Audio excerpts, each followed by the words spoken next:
Oh, well, hello there, you beautiful, wonderful, intelligent, creative human being. I'm Andrea Dawn, and today we are here discussing more yoga asana.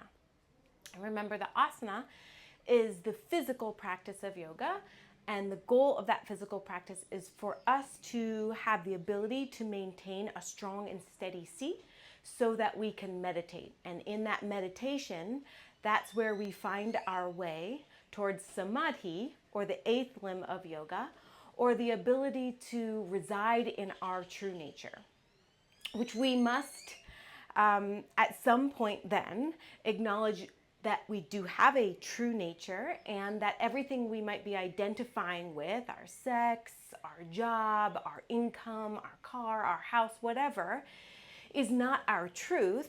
It is a label or something that we are experiencing in this physical reality that is not the truth of who we are. All of that being said, we come back to our physical asana practice. And this is a gateway into experiencing or living a more peaceful existence. So we're going to talk today about cow pose or Bitilasana. Now, oftentimes it's proposed as cat-cow, right? That's how we practice it. It's almost like it's one posture. But I think that it deserves its own presence, and it deserves its own video and its own little YouTube snippet of what is cow in itself. So let's dive in a little bit deeper into cow pose or Bitilasana. Each posture in the physical yoga practice has a Sanskrit name ending in asana, asana meaning seat or posture. And today we'll explore Bitilasana, known as cow pose. When we break down the Sanskrit, we see Bitil, which means cow, and asana, seat or posture. I could not find much history on the origins of this posture, yet it is one of the most popular, well-known postures in all of yoga in the West. Cow pose is most commonly practiced in combination with cat pose, and you will hear instructors cue as if the postures are one. Let's do some cat-cow now. Bitilasana is an active back bend and heart opener that is most commonly practiced as a warm-up for spine mobility and in preparation for more intense back bends. And this brings us to the why behind Bitilasana. The comprehensive why pervading all yoga postures is to develop the ability to sit for long periods of time in a meditation seat.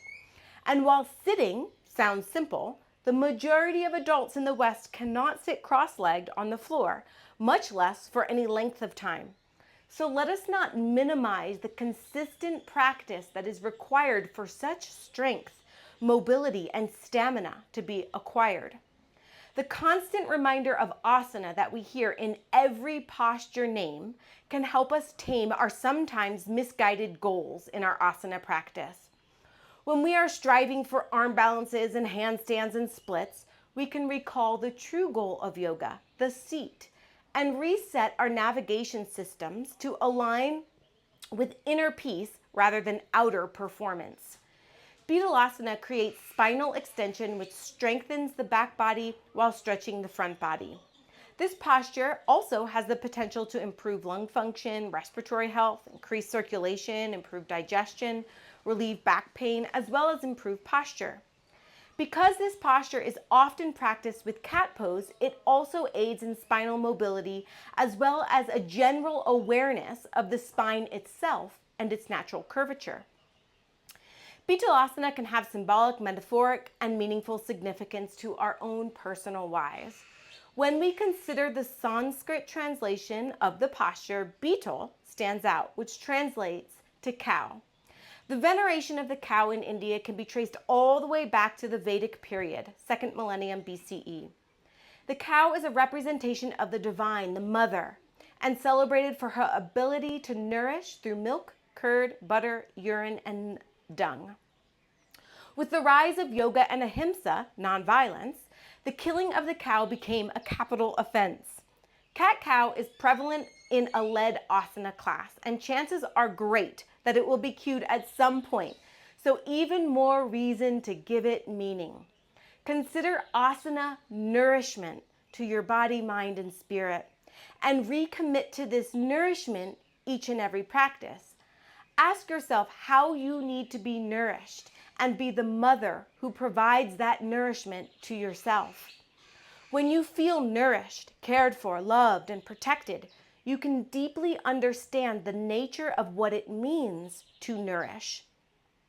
This skill can be spread around with generosity.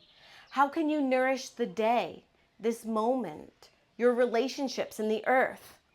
I know for me personally, when cat-cow is cued, I tend to go on autopilot, flexing and extending unconsciously, and ready to get to some more interesting movements, rather than entertain my angst, my boredom, and my mind chatter.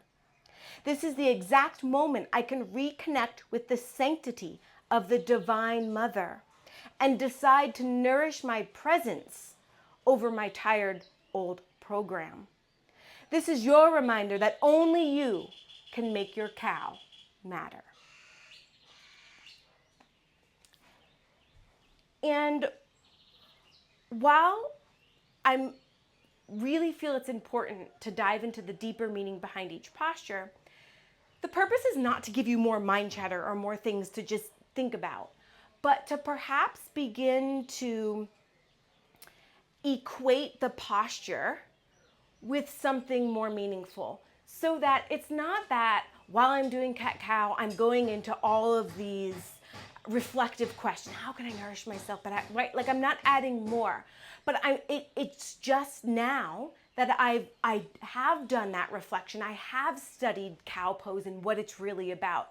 There can be more of a conscious, automatic response of nourishment, divinity, that when I go into that posture, it's a remembrance of the real reason I'm doing the practice. So it can snap me out of that autopilot that I often go on, especially in postures like cat-cow or sequences like cat-cow. So that's my hope in discovering the deeper meaning behind each posture. So let's demo this posture. We're just going to demo cow without cat. So you'll come onto all fours. When you get onto all fours, you're just going to align your knees underneath your hips, your hands underneath your shoulders or slightly forward of your shoulders with your fingers spread and the fingertips gripping. Now, I find it helpful to first acknowledge the neutral spine. So just noting and internally following myself from my tail, through the curve of my low back, my middle back, upper back, and my neck. Now, intentionally, I'm going to start at the tail. And as I start to tilt the tail up, following the energy from the low back, I'm going to keep my core slightly engaged. So I'm not completely letting it drop, so I'm not dumping into the low back, but I'm not super solid there either. Slightly engaged. And then let the belly drop. Follow that energy, middle back. Start to feel the upper back. As you do, broaden the shoulders and the collarbone. Pull your heart and chest forward. Then slightly look up. So we don't want to kink our neck, so we're just slightly looking up. And then I'm going to follow that same curvature back to neutral instead of cat pose. So I'm going to start with my tail again. This would be on the exhalation to make my tail come back to neutral, then my low back, then my middle back, upper back. Okay? So I know it's subtle, but developing that subtlety is part of our yoga practice. So you might do that a few times, right, before adding your cat pose in, which we will explore deeper next week. Now, some modifications for this posture. For some of us, this might be hard on our knees.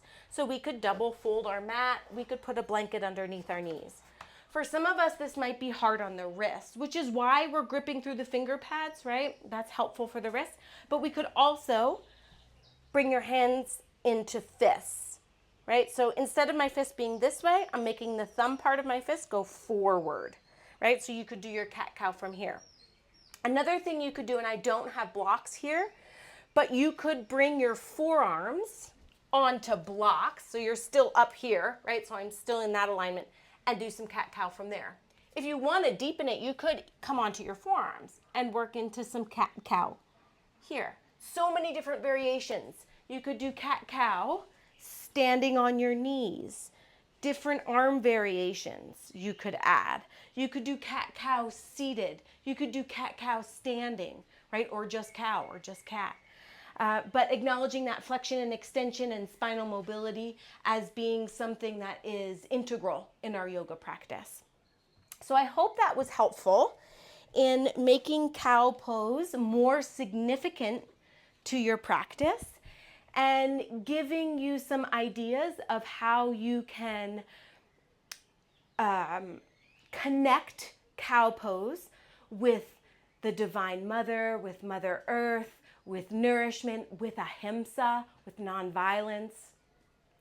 And be sure to like, subscribe, and tune in every week for more yoga postures as we will continue to dive deeply into each one. It is always a blessing, honor, and privilege my heart sees and feels and smiles to yours. Namaste.